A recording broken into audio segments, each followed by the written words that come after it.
నమస్తే. ఇన్నాళ్ళు నన్ను సపోర్ట్ చేస్తూ, ఎంకరేజ్ చేస్తూ మీ ప్రేమని నాకు అందిస్తున్న ప్రతి ఒక్కరికి కృతజ్ఞతలు.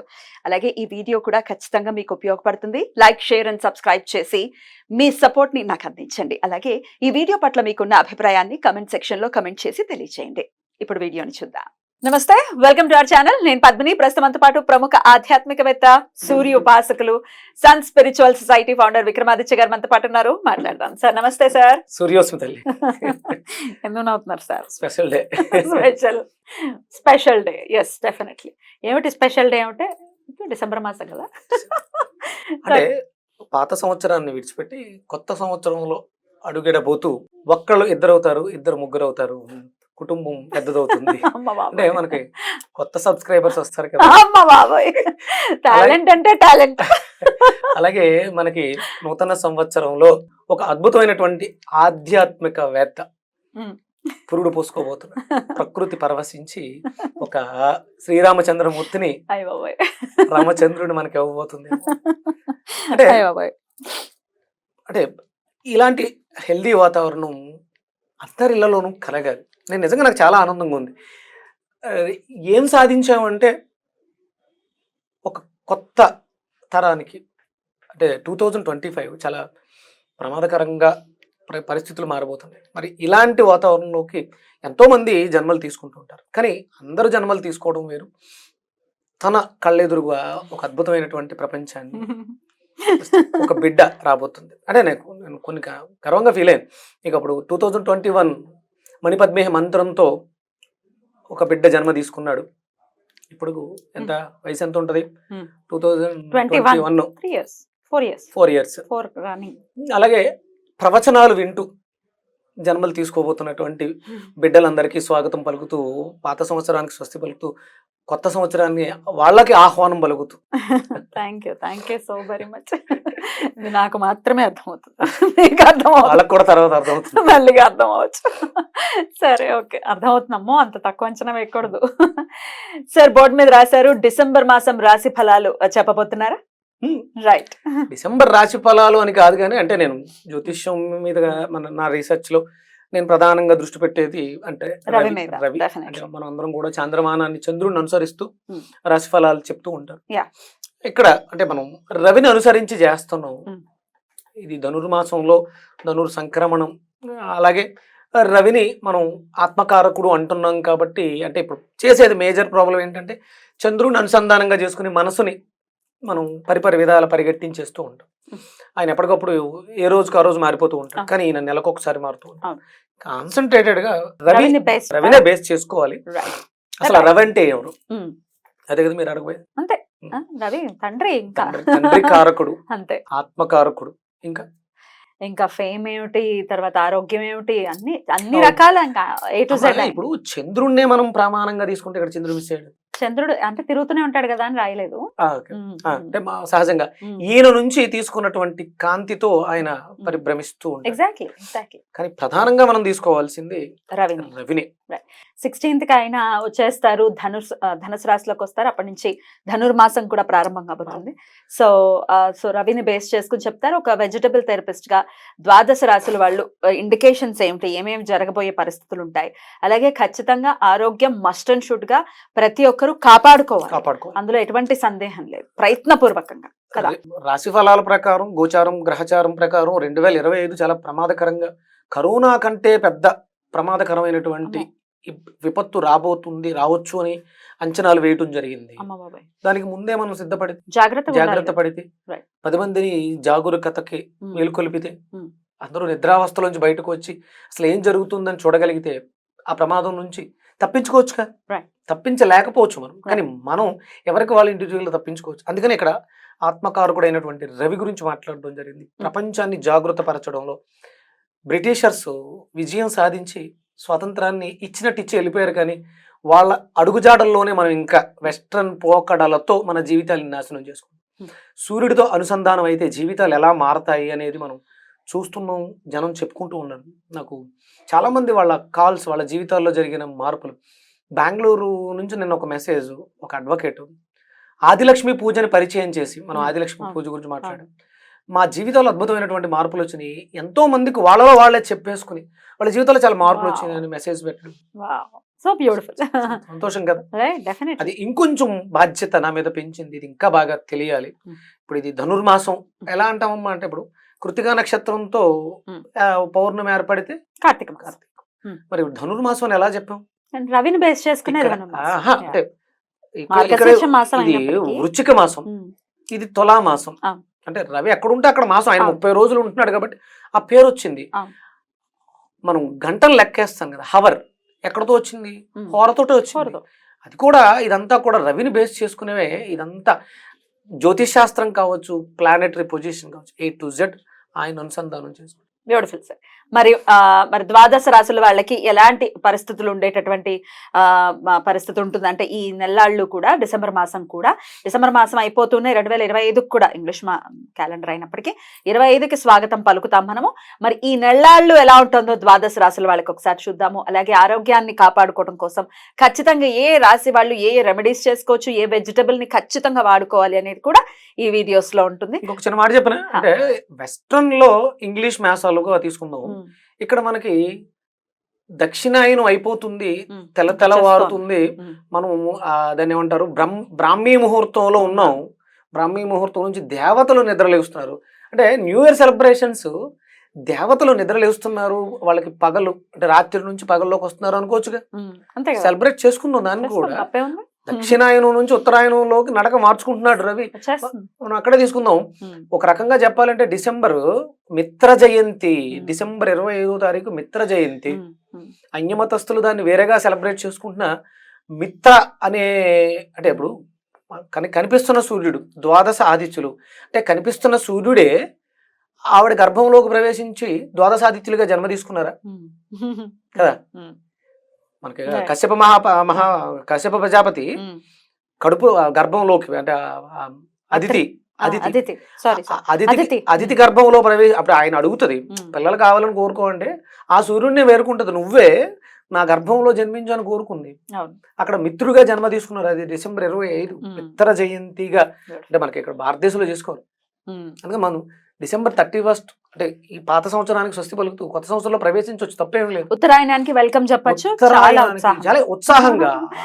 అది అంటే మందు మాంసాలతో భ్రష్టు పట్టిపోకుండా స్వాగతం పలకడానికి స్వచ్ఛంగా ఉందాం, దేవతలని ఆహ్వానిద్దాం కదా. తప్పకుండా చక్కగా సమన్వయపరిచారు, చక్కగా దాన్ని అనుసంధానం చేశారని అన్వయించుకోవాలి. అంతే, ఏది తప్పు ఉండదు, ప్రతిదాన్ని మార్చుకుందాం. Right sir. మరి మొదలు పెడదామా ద్వాదశ రాశి ఫలితాలు? మరి కుంభరాశి వారికి ఎలా ఉండబోతుందండి డిసెంబర్ మాసం అకార్డింగ్ టు సౌరమానం? రవిని ఆలంబనంగా తీసుకుంటూ, రవినే ప్రమాణంగా తీసుకుంటూ మనం చేసేది. ఇక్కడ ఇప్పుడు వీళ్ళకి ఏమవుతుంది, ఇది 11వ స్థానం, లాభస్థానం, లగ్నంలో శని. అవును. ఇది సహజంగా అంటే లగ్నం అంటేనే మన తనువు, శరీరానికి తనువుకు సంబంధించింది, మనసుకు సంబంధించింది, ఆత్మకారకుడు కాబట్టి లగ్నాన్ని శరీరంగా తీసుకున్నాము. ఇక్కడ ఆత్మకారకుడు అయినటువంటి రవి ఎక్కడున్నాడు? 11th.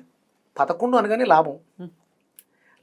మరి ఏ లాభాలు ఇస్తుంది అంటే రవికి కారకత్వాలు ఏమున్నాయి? రవి కారకత్వాలు అన్ని అదే ఆరోగ్యం లాభము, పేరు ప్రఖ్యాతల లాభము, అన్ని సోదరులు. అంటే ఇప్పుడు 11 అంటే మామూలుగా తృతీయం సోదరస్థానం, తమ్ముడు చెల్లెళ్ళు, 11th అన్న అక్క, బ్రదర్స్ పెద్దవాళ్ళు అన్నమాట.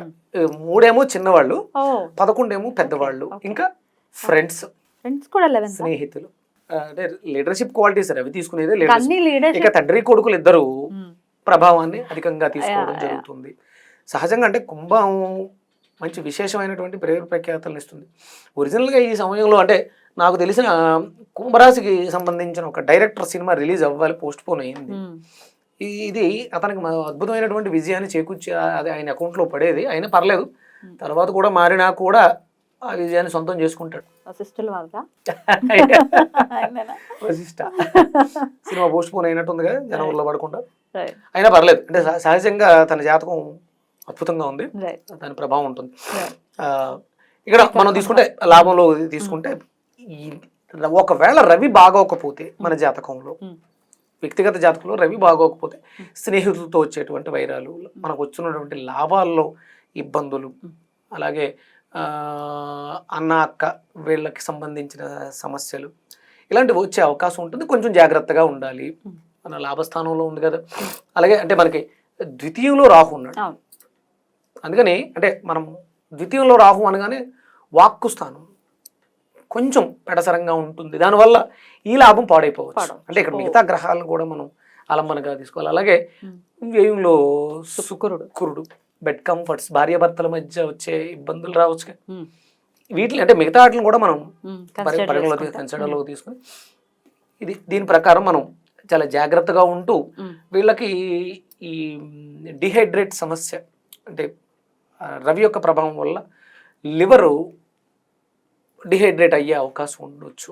ఈ చలికాలంలో ఒకంత డిహైడ్రేషన్ ఉంటుంది. కంపల్సరీ మాయిశ్చర్ కి సంబంధించి నూనె పదార్థాలు, అంటే నూనె కాదు, అంటే ఇప్పుడు నేను నూనె పదార్థాలు అని చెప్పేసి కొబ్బరి నూనె తాగేయటం ఇంకా, కొబ్బరిని విరివిగా తీసుకోవటం, నువ్వుల నూనె బదులు నువ్వుల్ని విశేషంగా తీసుకోవటం ఈ డిసెంబర్ బాగా అవసరం వాళ్ళకి. అలాగే బెండకాయలు మనం విరివిగా తీసుకోవాలి. సోక్ చేసిన బెండకాయలు వాటర్ని ఉదయం తీసుకోవడం ద్వారా ఈ సమస్యల నుంచి బయటపడడానికి ఎక్కువ అవకాశం ఉంటుంది. సహజ లాభస్థానం అది ఒరిజినల్ గా, అంటే లాభాలు విపరీతంగా ఉంటాయి. ఇంకా బాగుండాలి అని కోరుకుంటే మీరు ఆరాధన చేసుకోవచ్చు. మనం రవి ఆరాధన విశేషంగా చేసుకుంటూ హనుమంతుల వారి ఆరాధన విశేష ఫలితాలను ఇస్తుంది.